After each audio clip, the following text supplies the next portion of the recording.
কাকতি বাণীকান্ত কাকতি আঁচনিখনৰ সংশোধনী হৈছে বিস্তৃত তাৰ যিটো সংশোধিত ৰূপ এইটো প্ৰকাশ পাব কিন্তু অহা বছৰৰ পৰা কোৱা হৈছে যে অকল 80% পোৱা ছাত্ৰ ছাত্ৰীয়েহে বাণীকান্ত কাকতি বঁটাৰ অধীনত স্কুটি লাভ কৰিব।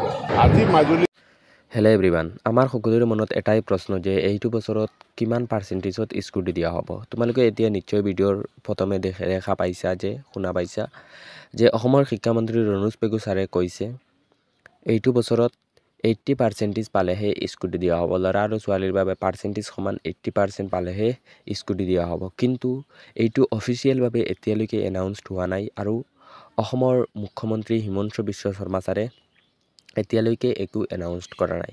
হয়তো মামাই যোৱা বছৰৰ নিচিনা 60 আৰু 75%ত স্কুটি দিব পাৰে, কাৰণ সন্মুখত ইলেকশ্যন আছে আৰু এই ইলেকশ্যনৰ বাবে সেইটো ৰুল না আহিব পাৰে, ৰুলটো আগৰ নিচিনাই থাকিব পাৰে।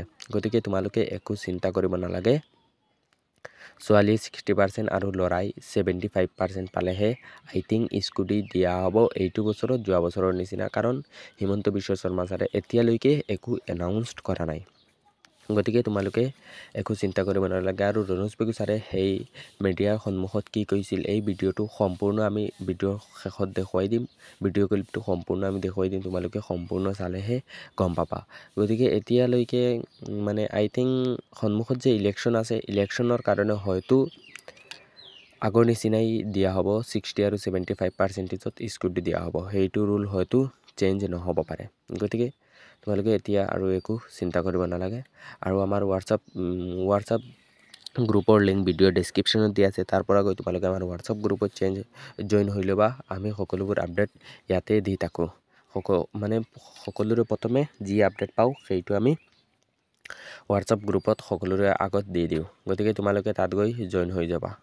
কাকতি বাণীকান্ত কাকতি আঁচনিখনৰ সংশোধনী হৈছে বিস্তৃত তাৰ যিটো সংশোধিত ৰূপ এইটো প্ৰকাশ পাব কিন্তু অহা বছৰৰ পৰা কোৱা হৈছে যে অকল 80% পোৱা ছাত্ৰ ছাত্ৰীয়েহে বাণীকান্ত কাকতি বঁটাৰ অধীনত স্কুটি লাভ কৰিব।